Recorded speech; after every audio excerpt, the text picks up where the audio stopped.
निर्क्षीर विवेकी मुद मंगल में पूजनीय संत समाज, सम्माननीय सत्संग प्रेमी भक्त सज्जनों, ममतामयी भक्तिमती माताओं बहनों एवं नन्हे मुन्ने प्यारे बच्चों, सदगुरु कबीर साहब जी कहते हैं, शब्द शब्द बहु अंतरे सार शब्द मत लीजय। कहीं कबीर जहाँ सार शब्द नहीं, दृग जीवन सो जीजय। साहब कहते हैं शब्दों शब्दों में बहुत अंतर होता है, इसलिए सार शब्दों को मतो, सार शब्दों को मत करके अपनाओ। जैसे दूध में घी होता है, लेकिन बिना उसका मंथन किए घी नहीं निकल सकता।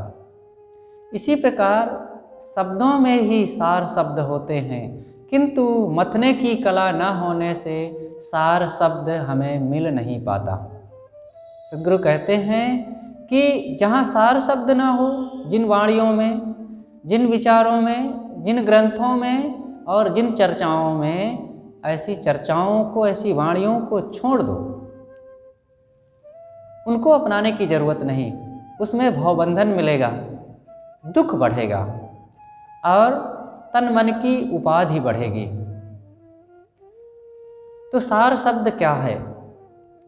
सार शब्द सदगुरु श्री पूर्ण साहेब जी ने कहा है, सार शब्द निर्णय को नामा, जाते होए जीव को कामा।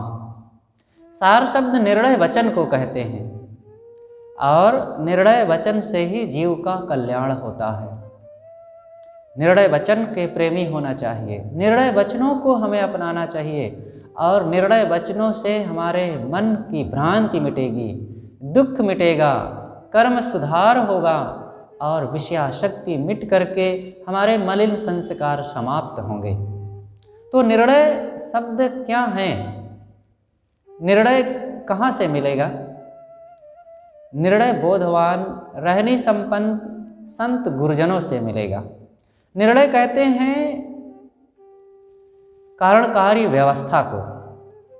निर्णय कहते हैं कि जिन कर्मों से, जिन स्वभाव एवं आदतों से जीव का कल्याण हो, जिन विचारों से मन की विषयाशक्ति टूटे, मन का मोह कटे, वो निर्णय शब्द है। और इस निर्णय के बिना जीव का कल्याण नहीं हो सकता।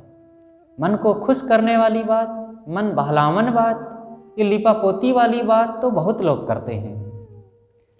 ये राजा रानी की कहानी, ईश्वर भगवान परमात्मा की कहानियाँ और देवी देवताओं की कहानियाँ, गंगा यमुना में नहा करके पाप काटने की कहानियाँ, ये तो बहुत लोग कहते रहते हैं, लेकिन बिना निर्णय के काम नहीं होगा। निर्णय शब्दों की जरूरत है। सदगुरु कबीर कहते हैं, सार शब्द टकसार है, कोई हृदय माहि विवेक। सार शब्द ही प्रामाणिक वचन है। टकसार, टकसार का मतलब टकसाल, टकसाल का अर्थ है प्रामाणिक। जैसे टकसाल घर में छपे हुए नोट अथवा सिक्के ही लोगों में चलते हैं और उसी को सरकार मान्यता देती है, उसी से हम कोई चीज़ खरीद सकते हैं, तो वो प्रामाणिक है, सरकार की उसमें मोहर लगी हुई है। इसी प्रकार निर्णय वचन ही प्रामाणिक हैं और टकसाल है, और उनके बिना जीव के विषयाशक्ति, जीव का दुख, जो भ्रांति एवं अबोध का आत्म स्वरूप भूल की जो परत चढ़ी हुई है, वो प्रामाणिक वचन के बिना, निर्णय वचन के बिना कट नहीं सकती। इसलिए निर्णय की जरूरत है। निर्णय है कि जीव किसी का अंश नहीं। लोगों ने जीव को अंश मान रखा है। गोस्वामी जी ने भी कहा है, ईश्वर अंश जीव अविनाशी, चेतन अमल सहज सुख राशि। जिसका अर्थ है कि ईश्वर का अंश जीव है और जीव अविनाशी है। ये निर्णय वचन नहीं है। जो अंश होगा वो अविनाशी नहीं होगा, जो अविनाशी होगा वो अंश नहीं होगा। जीव जब अविनाशी है तो फिर अंश कैसे? अंश नहीं है। जीव अपने आप में श्रेष्ठ है, ये सर्वोच्च सत्ता है। जीव से बढ़ कर के क्या, जीव के समान संसार में कोई सत्ता नहीं है। जीव की ही चारों तरफ रोशनी फैली हुई है। जीव ने ही, लोग कहते हैं ईश्वर ने सूरज चांद को बनाया। ईश्वर ने नहीं बनाया, सूरज चांद ये स्वयं है। ये जड़ तत्वों की अपनी गति है और उसकी शक्ति ही उसका धर्म है, स्वभाव है। ईश्वर ने सूरज चांद जरूर बना दिया होगा, लेकिन ये गाड़ी, मोटर, साइकिल, घड़ी, टीवी, कूलर, मोबाइल, घर और फर्नीचर, ये आदि सबको ईश्वर ने तो नहीं बनाया, जीव ने बनाया। जीव की ही सारी करामात है, जीव की ही चारों तरफ सृष्टि निर्माण चल रहा है। एक है जड़ात्मक सृष्टि और दूसरी है जड़ चेतनात्मक सृष्टि। और जड़ चेतनात्मक सृष्टि जो है वो जीव के माध्यम से होती है। जड़ात्मक है समुद्र का बढ़ना, आंधी तूफान का आना, पर्वतों का बढ़ना और वृक्षों का बढ़ना, ये सब जड़ात्मक है। ये जड़ तत्वों के सहयोग से अपने आप पानी बरसते हैं, ठंडी गर्मी आ जाती है, वृक्ष वनस्पतियाँ बढ़ती हैं, सूखती हैं और अनेक काम होते हैं। लेकिन जड़ चेतनात्मक है कि अनेक खानियों में प्राणियों का जन्म और फिर प्राणियों के द्वारा अनेक चीज़ों का निर्माण। कोई ईश्वर आकर के नहीं बनाने वाला है और ईश्वर द्वारा बनाई गई यहाँ कोई चीज़ नहीं है। ईश्वर ही नहीं है, ईश्वर की कल्पना ही एक कल्पना मात्र है। ईश्वर ने जीव को बनाया यह बात सच नहीं है, बल्कि सच यह है कि जीव ने ईश्वर ब्रह्म खुदा गाड परमात्मा को बनाया है। अगर जीव ना होता तो इन ईश्वरों का नाम जपने वाला, खुदा ब्रह्म गाड कहने वाला और मंदिर मस्जिद बना करके वहाँ जा कर के पूजा उपासना प्रार्थना नमाज करने वाला कोई ना होता। इसलिए जीव श्रेष्ठ है। संसार में कारण कार्य की एक अटूट व्यवस्था है, इसके विपरीत कोई अलौकिक शक्ति नहीं है। अंधविश्वास, अज्ञान और विषयाशक्ति से ऊपर उठकर ही मनुष्य आत्म प्रतिष्ठित हो सकता है। आत्म प्रतिष्ठित का मतलब स्वरूप स्थिति को प्राप्त कर सकता है। स्वरूप स्थिति में ही सारे दुखों का अंत होता है। मन की मलिनताएं मिटती हैं, सारी भ्रांतियां समाप्त होती हैं और आत्मबोध जागृत होता है और वहीं पर सारी दरिद्रता हमारी समाप्त होती है। स्वरूप स्थिति के बिना, आत्म प्रतिष्ठा के बिना, यहाँ चाहे कोई धनी हो, सेठ हो, राजा महाराजा हो और नेता मंत्री हो, विद्वान हो, सब दरिद्र हैं, सब दरिद्र हैं, मन के गुलाम और इच्छाओं कामनाओं के वशीभूत होकर के सब बिलबिलाने वाले हैं। इसलिए सार शब्द को ग्रहण करना यही मानव जीवन का फल है। मनुष्य अगर शांति चाहता है, मनुष्य अपने जीवन को सफल बनाना चाहता है, यदि वे अपने आप को पूरी तरह से दुखों से मुक्त करना चाहता है, तो इन सार शब्दों को ग्रहण करना ही पड़ेगा। सार शब्द कोई वो हवा नहीं है कि जिसको जान लेने से हमारे अंदर का अपने आप काया पलट हो जाएगा। सार शब्द है ये निर्णय वचन, निर्णय वचनों को अपना करके अपने मन इंद्रियों को पूर्ण संशोधित करना पड़ेगा, जीवन को पवित्र करना पड़ेगा, कर्मों में सुधार, स्वभाव में सुधार, आचरण में सुधार और फिर अंततः आत्मबोध प्राप्त करना, यही सार शब्द है। सार शब्द कोई एटम बम नहीं है जो कोई बाबा हमें सुना देंगे और हमारे अंदर सब बदल जाएगा और कुछ करना नहीं पड़ेगा। और जीवन में जो कुछ हम कर रहे हैं, जो खान पान, जो चाल चलन, जो आदत, जो स्वभाव, जो संस्कार पहले से चले आ रहे हैं, वही बने रहें और किसी गुरु बाबा से सार शब्द सुन लो और सब काम बन जाएगा। ऐसा कुछ होने वाला नहीं है। इस धोखे में पड़ करके हम अपने इस मानव जीवन को व्यर्थ में गंवाएं नहीं, काम करना पड़ेगा।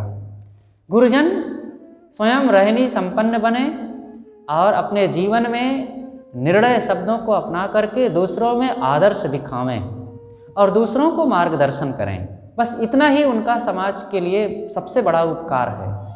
और समाज का काम है कि गुरुजनों से ये सीख लेकर के जीवन को अपने बदलें। ये नहीं कि कोई आकर के हमें बदल देगा। ये जो कहा जाता है कि स्वामी विवेकानंद जी पर श्री रामकृष्ण परमहंस जी ने शक्तिपात कर दिया था, शक्तिपात केवल एक हवा मात्र है। कोई ऐसे महापुरुष नहीं है जो हाथ उठावें और हाथ के उनकी हथेली से किरण निकल करके जा करके शिष्य को पूरी तरह से बदल दे और उसके रागी मन को विरागी बना दे, मोही मन को निर्मोही बना दे, विषयासक्त मन को स्वरूपस्थ बना दे। ऐसी कोई शक्ति नहीं है। जो दिखाया जाता है तमाम विज्ञान के माध्यम से, टेलीविज़न के माध्यम से, फोटो छाप करके, ग्रंथों में लिख करके, ये केवल मन को बहलाने के लिए है। ठीक है, दिल को बहलाने के लिए इतना काफ़ी है, लेकिन इससे काम बनेगा नहीं। आपको जीवन बदलना पड़ेगा, स्वभाव को बदलना पड़ेगा, मन को बदलना पड़ेगा, कर्मों को बदलना पड़ेगा। गुरु केवल रास्ता दिखा सकते हैं और चलना हमें खुद पड़ेगा। स्वामी विवेकानंद पर श्री रामकृष्ण परमहंस जी ने शक्तिपात कर दिया था तो एक विवेकानंद जी महान बन गए। तो क्या विवेकानंद जी में अपने आप में उनकी कोई शक्ति नहीं थी? शक्तिपात कर देने से वे महान हुए। और जब शक्तिपात करने से स्वामी जी महान हुए तो स्वामी रामकृष्ण परमहंस जी ने अपने अन्य शिष्यों पर क्यों नहीं शक्तिपात कर दिया? एक विवेकानंद के बजाय फिर वो 12-13 विवेकानंद हो जाते और फिर तो इस देश का नहीं पूरी दुनिया का काया पलट हो जाता, सबका कल्याण हो जाता। एक स्वामी विवेकानंद जी जब तक रहे यहाँ पर भाग दौड़ मेहनत करते रहे समाज सुधार के लिए। स्वामी रामकृष्ण परमहंस जी ने उनके जो शिष्य थे सब पर शक्तिपात कर देते, सबका कल्याण हो गया होता। ये केवल कहने की बातें हैं कि गुरु शक्तिपात कर देता है। कोई गुरु में ऐसी शक्ति नहीं है। गुरु अपने आप को बदल सकता है, अपने जीवन में वो शक्ति का संचार कर सकता है। हाँ, वो महापुरुषों से, गुरुजनों से आदर्श लेगा। आदर्श की बड़ी ज़रूरत है, इसीलिए गुरु की आवश्यकता है। गुरु के बिना कल्याण नहीं हो सकता है। गुरु के बिना हमारे जीवन में आत्मविश्वास, आत्मज्ञान, आत्मसंयम के लिए वो निश्चय नहीं होता है, वो एक निष्ठा नहीं उत्पन्न हो पाती है। उस पथ पर चलने के लिए मन में साहस नहीं तैयार हो पाता है। कोई एक आदर्श तो चाहिए, लेकिन अब वो आदर्श ही आकर के हमें बदल देगा, इस धोखे में नहीं रहना चाहिए। जिसका जितना महत्व है उतना ही उसको महत्व दें, उतनी ही उसकी कीमत का मूल्यांकन करें। उससे ज़्यादा कर देने पर फिर उसका अवमूल्यन हो गया और कम कर देने पर भी उसका अवमूल्यन हुआ। इसलिए सही मूल्य होना चाहिए और उसको परख करके हम अपने जीवन को बदलें। जब तक इस प्रकार से हम अपने जीवन में सुधार नहीं करेंगे तब केवल सार शब्द का अहम लेकर के हम भटकते रह जाएंगे। आदतें वही रहेंगी, दुख वही रहेगा और हमारे अंदर में अशांति वैसे ही बनी रहेगी। संस्कार, विकार हमें वैसे ही सताते और जलाते रहेंगे। क्या हो जाएगा सार शब्द का बोझा मन में लादे रहने से? अहंकार बढ़ करके हम दूसरों से केवल झगड़ते और विवाद करते रह जाएंगे बस, और कुछ फायदा नहीं होगा। इसलिए सारे अहम को मिटा करके, सारे मोह को मिटा करके, सारी विषयाशक्ति को मिटा करके, विनम्र हो करके, निर्णय बोधवान सच्चे गुरुजनों की संगत में लग करके हमें आत्म कल्याण का काम करना चाहिए। जब तक हम अपने आप में ईमानदार हो करके, अपने आप से निश्चल हो करके साधना नहीं करेंगे तब तक हमारे जीवन में कभी कोई बदलाव नहीं आ सकता है। इसलिए सरल, विनम्र और निष्काम बन करके आत्म कल्याण की दिशा में आगे बढ़े और इसी जीवन में आत्म कल्याण का काम करें बस।